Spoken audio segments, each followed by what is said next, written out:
They didn't just miss my wedding, they laughed about it. While I stood in a white dress, saying vows to the love of my life.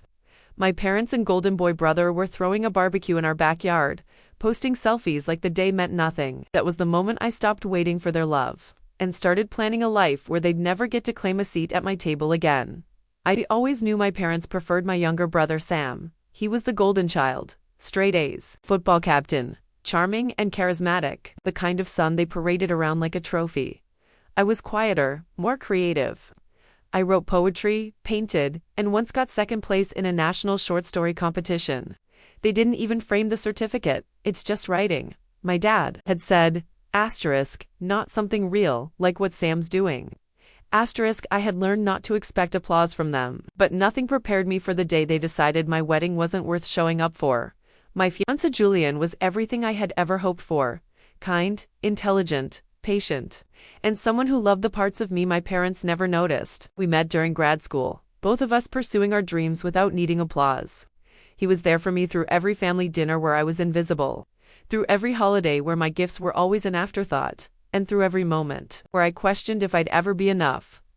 When we got engaged, I told my parents, expecting at least a trace of joy. Mom's response was, asterisk, oh, that's soon, are you sure?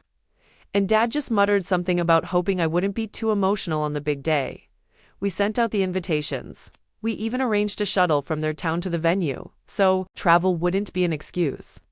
I still remember calling them a week before, confirming everything. Mom was non-committal, saying she had to check the calendar. It was the same tone she used when I invited her to my college graduation. She never came to that either. Then came the wedding day. Everything was beautiful, warm sunlight through the chapel windows, music floating through the air, Julian looking at me like I was the only person that mattered.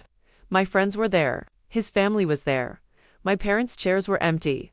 I tried not to let it ruin the moment. I tried to focus on Julian's hand holding mine as we said our vows. But when the reception started, and I saw Sam posting Instagram stories of a barbecue in my parents' backyard, grilling, laughing, even the dog wearing a party hat, something inside me cracked.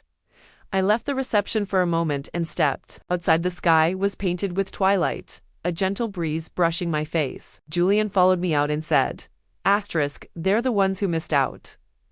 Asterisk, I nodded, but I couldn't say anything. Not yet. I didn't cry, not because I wasn't hurt, but because I had learned long ago not to give them that kind of power.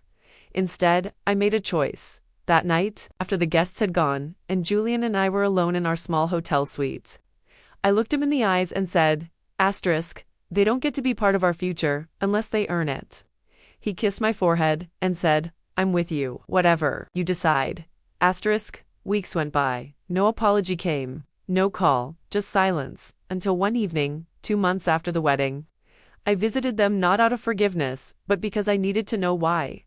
I sat across from them at the kitchen table and asked, asterisk, why didn't you come? My mom sipped her tea, shrugged, and said, we thought it was more of a low-key thing, nothing formal. Besides, Sam was in town. We haven't all been together in a while. Then my father chuckled and said, come on, don't be so sensitive. It's not like it was a royal wedding. We'll come to the next one, if there is one. Asterisk, he laughed. Mom laughed too. That's when I knew something deeper than disappointment had settled inside me. It was detachment. They hadn't just skipped my wedding. They had laughed at my pain, and I promised myself that day, if they ever came to need me, really need me, I would remember this moment. I didn't have to wait long. A full year passed. Not a single call from them. Not even a message on my birthday. Not even when Julian was in the hospital for a week with appendicitis. Not even when I released my first published article in a national journal. Just silence. The same kind of silence that had echoed on the pews the day I said I do in front of people who actually loved me. It hurt deeply, but I channeled every ounce of that pain into building a life that didn't need their applause.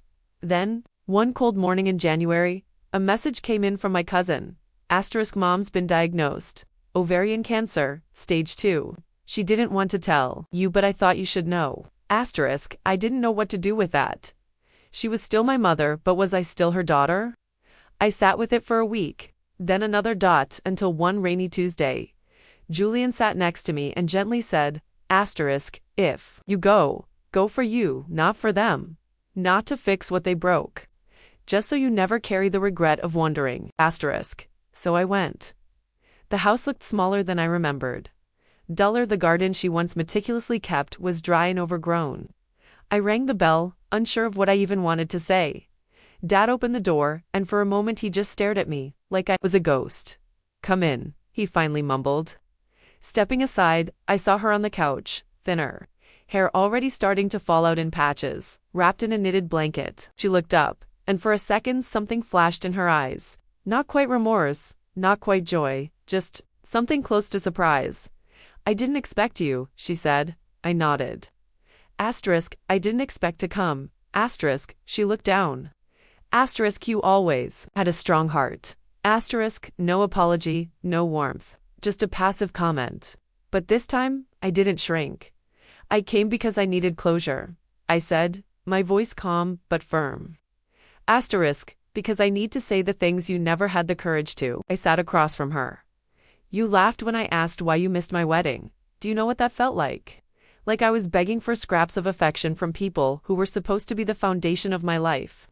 You poured everything into Sam because he was loud, flashy, charming, but you never stopped to see the daughter who stayed up all night writing, who paid for her own classes, who held herself together while you chased someone else's version of success. Asterisk, a tear slid down her cheek. She didn't wipe it. Asterisk, I'm not angry anymore. Asterisk, I continued. Asterisk, I'm just sad for the version of me who waited for you to notice her, and for the version of you who might never understand what you lost. Silence. When I stood to leave, she reached out and touched my hand weakly. I don't know how to fix it, she whispered. You don't. Asterisk, I said gently. Asterisk, you just learn to live with the consequences of what you chose, just like I did. Asterisk, I walked out of the house lighter than I'd ever felt, not because anything was healed, but because I had finally stopped hoping they would be the parents I once needed. 3 months later, they reached out again. We need help with the hospital bills, my dad wrote. Asterisk, anything you can do would mean a lot. Asterisk, this time, I didn't respond right away. I sat with the message for a while, then opened my email and sent them a simple reply. Asterisk, you needed me when I was a child. You chose not to show up. Now you need me again, and I've built a life without you in it. I wish you peace, but I won't set myself on fire to keep you warm.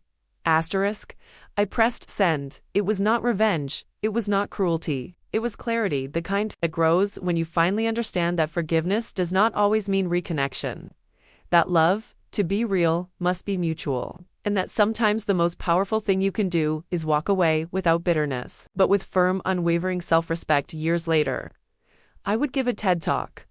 I stood on stage in front of hundreds, telling the story of a girl who bloomed without water, who planted herself in concrete and still found a way to rise, who learned that the absence of love does not mean the absence of worth. And in the back row, Julian sat smiling the way he always did when I succeeded, not because of who clapped for me, but because I finally clapped for myself. And as I stepped off that stage to a standing ovation, I realized I never needed their validation. I just needed my own voice. And now, the whole world was listening.